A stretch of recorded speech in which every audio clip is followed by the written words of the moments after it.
I have another budget laptop here to unbox. This is the Onda Xiaoma 41, which apparently means pony 41. It's a bit of an odd name for a budget laptop. It could be better than this right here, which for me is the current king. In the background there, that's the Chewy Lapbook 14.1.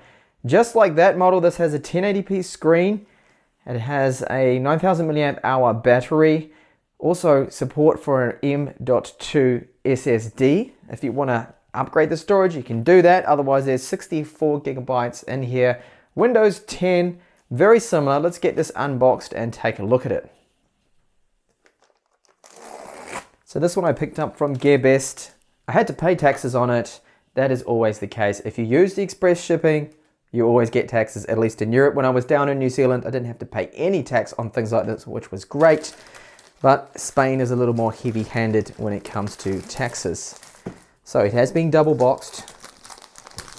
That's good to see. So there's the branding again, that Xiaoma, which is a bit of an odd name. And well, they've got seals on this that I'll have to cut. Probably has already been opened though for those pre-inspection checks that GearBest and other retailers always seem to do. They often will power it on, check there's no faults, set it to English. And there we go. So it's in that gold color. Can't say I'm that much of a fan of gold. To at least have a notebook cover that. So I put the notebook to a side there for a second and see what else is in the box. So we have user manual. That looks to be in both English and Chinese. No, just seems to be all in Chinese. It's pretty straightforward. Another user manual here about Windows. That at least is in English. Some useful reminder about products. And then of course the power supply, which is a DC plug. And that's 12 volts, 3 amps, what that is rated to. So the top of it, the lid, this is made out of plastic, although it looked like it might have actually been metal in the photos. Definitely plastic, quite firm pressing down on that. There's really no flex in that, which is good to see.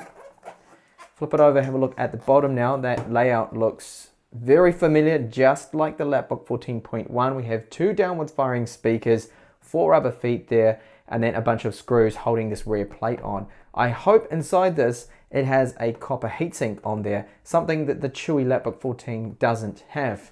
Left side, there's 3.5mm audio jack, a USB 3 port, and then a micro SD card reader. The right side, status LED, there's the DC in there, that's for charging. Another USB 3 port, so it's actually got 2 USB 3 ports, whereas the Chewy Lapbook 14.1 has 1 USB 3 and then a USB 2 port, and this here is mini HDMI out. Okay, so it can't be opened with one hand. The hinge is just a little too strong for that. Hinge feels good. And if I just get the screen here, a little bit of a flex, that's not too bad, reasonably rigid. Okay, and the keyboard layout and everything here looks almost exactly the same as the Lapbook 14.1. It's got a little less key travel there, reasonably firm, that's good. Good to see that there's hardly, actually that's quite firm. That would be as firm as the Lapbook 14.1 there, so not bad at all. Sauron sticker here. The touchpad is marginally larger than the Chewy 14.1. And moving up to the screen here, you can see that there is reasonably sized bezel on there, not bad. That's about the same size again as the Lapbook 14, which I'll compare them in just a second. 2 megapixel front facing camera, matte anti-glare coating. Let's get this thing powered on. Okay, so first boot didn't take long at all. Just having a look at that screen, the viewing angles, it seems to me that no, this isn't in fact an IPS panel. It looks more like a TN panel there. You see that it shifts out a little bit, those colors, not really what happens on the Chewy Lapbook. When you do that, it doesn't have that color shifting. We'll have a look now at the horizontal viewing angles. Those at least seem very decent. See, moving that on, that's not bad at all. Touchpad, that feels okay. I can go from one side of the screen to the other with one movement, not bad. Double tap, that works too. So it's supporting gestures. Have a look now under system. and we'll see the free available space. But yeah, that touchpad feels fine to me. So it's running 4 gigabytes of RAM, of course, the Celeron N3450, that's the Apollo Lake 14 nanometer chipset, that one. And yes, Windows fully activated. If I just go along and have a look at free available space, which I first mentioned there, sorry. We have 35 gigabytes free of the 57, which isn't that good really. I was hoping for a bit more free. That's odd that I don't have more than that. Normally you get around 43 gigabytes. Perhaps there's just an old version of Windows or something on there, or it needs to be cleaned. No? Okay, so I'll have to look into that later on. But this does have that M2 SSD slot in there, so you can expand on that storage. If you find that 35 free, that's hardly anything, you're probably going to want to actually put an SSD in there. It will also speed things up too. So under the device manager, let's bring that up and check out what we've got on there. Now this should have wireless AC and where are we? Network adapters. So dual band wireless AC 3165 is the chipset. That is the same as the Chewy laptop, so that's good to see there. And that disk drive is a Toshiba 064G38, very common eMMC drive. I've seen a lot of those around now. And just a couple of things I wanted to point out here. So battery bar is reporting a 51 watt hour battery, and the RAM is running at 1600 megahertz, which is great. That's the maximum speed the Apollo Lake, or at least this one, supports. Another thing too is the BIOS is fully unlocked. You even have this OS selection menu, something we don't get on the Chewy Lapbook 14.1. So Windows, Android, or Windows 7, and even MS-DOS OS selection options.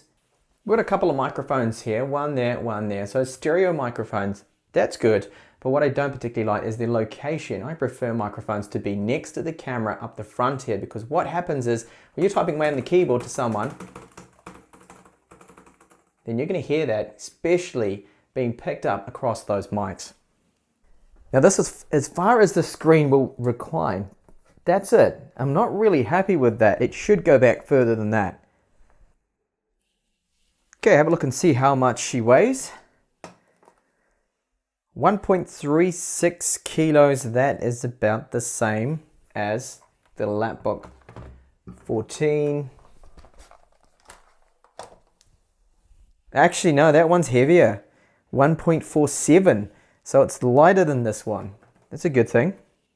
And it's approximately 20 millimeters thick. Now looking at both of the panels here, this is the Chewy Lapbook. Well, you can see Lapbook up the top there. Very similar, but I must say that the color calibration on the Onda is definitely heading towards a warmer white. A little hard to see on camera, but what I'm looking at now is definitely warmer white. A cooler, more of a neutral white on the Chewy there. So the Onda's got one good thing going here, and that is a shortcut for the screen brightness. Something I always like to have on a keyboard. I can control that brightness there quite easily via the keyboard, and I can't do that on the Chewy. Now speaking of the keyboards, you can see typing there, I've got travel of approximately, looks to me about 1.8 millimeters, and I already know and have measured the Chewy here, which is 2.2 millimeters, so a lot better travel there when you're typing away on those keys. But the layout of the keyboard is basically the same, just you've got that brightness shortcut on the Onda. Good news too, I plugged in my external hard drive. It's 1 terabyte 2.5 inch into both of the USB 3 ports, and it's happily powering and accessing my data there, so no problems with the USB 3 ports on this laptop. Looking at both the Chewy and the Onda side by side here, they're very similar, as if they've got the same mold, because the ports, they are swapped around. So we have the DC on the left side on the Chewy, and it's on the right on the Onda, but otherwise they are very similar, which makes me wonder, are these made by the same ODM? Now look at the interior. So this right here is where you'd put your SSD in there. If you want to expand on the storage, or you want it to actually have faster, improved boot times and loading times, then you need to put a 2242 SATA 3 SSD in here. Now this little screw is to hold it down. So if you wanted to try and fit the larger size in, it's not going to work clearly, because this is going to be in the way, the screws there, so only the 22 by 42 slots. Now, some very good things in here that I'm seeing, and that is this right here. If I move the camera now to the left, a big, long, huge heatsink covering that Celeron N3450 chipset in there. So that hopefully will mean it will not get too hot and put itself to sleep, which what happened to the Chewy Lapbook 14.1. That got up to 99 degrees or 90 degrees, far too hot. And you can see here, that's the Intel wireless chipset right there. The two antennas. Now the antenna lines go all the way along here. And if I just move the camera down a little, you will see there are the actual antennas themselves. So one there on the bottom on the palm rest, and then the other one right here. And here are the O-Box speakers, they call them, which are rather cheap Chinese speakers. And then the battery cell taking up the whole bottom right there. The keyboard itself does have metal behind it backing this up, so that's why it feels quite firm. So not really too bad, the internals of it, I can't see any issues there, and very good to see that copper heatsink.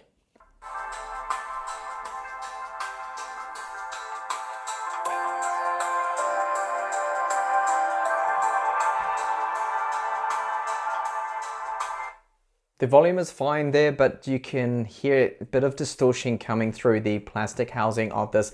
That is very common, and the speakers, they don't really have any bass to them. Alright, so that is the Onda Xiaoma 41. It's a Celeron N3450, which is the Apollo Lake laptop. And so far, it's looking pretty good. I mean, the keyboard's not quite as good as the Chewy Lapbooks, neither is the screen. But so far, typing on it's not a bad keyboard, and neither is the screen. Looking at it front on, it's just fine. The brightness of it seems good. Now, very good to see they have used a copper heatsink in there, and it's something that Chewy completely missed out. All they put on there was just a small heat shield. So I'm hoping that this larger heatsink on there is going to actually be able to keep this thing from getting too hot. Now, we'll be testing that out at my full review, so that'll mean gaming, benchmarks, trying to get it as hot as possible to see if it will get up to 90 degrees. I've got a feeling it won't. I've got a feeling it's going to keep below that, and that would be a definite positive. Also, the trackpad, touchpad, very nice, not bad for a cheaper device. And so far, yeah, it's looking good, but I'll reserve my final judgment, of course, in the final review, which I hope to see you back in the channel watching. Thank you so much for watching this unboxing here, and bye for now.